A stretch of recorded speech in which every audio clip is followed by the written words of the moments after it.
সরকারি চাল পাচারের আগে আটকে দিল হারোয়া থানার পুলিশ। ভিন রাজ্যে পাচারের আগেই আটক করা হয়েছে একটি চাল বোঝাই ট্রাক। পাশাপাশি বাজেয়াপ্ত করা হয়েছে 640 বস্তা চাল, যার মধ্যে 210 বস্তা রয়েছে পশ্চিমবঙ্গ সরকারের খাদ্য দপ্তরের লোগো দেওয়া। জানা গিয়েছে মোট চালের পরিমাণ 320 কুইন্টালেরও বেশি। এই ঘটনায় ট্রাক চালক ও গোডাউন মালিককে গ্রেপ্তার করেছে পুলিশ।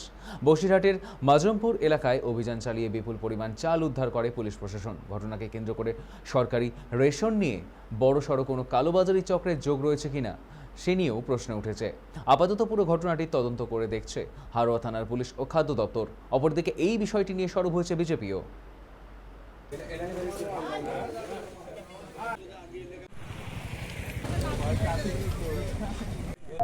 বিগত সরকার ভারতবর্ষের গরিব মানুষের রেশনের হক বাংলাদেশ এবং বিভিন্ন রকম কালোবাজারি করতো, তার বিভিন্ন প্রমাণ মিলেছে।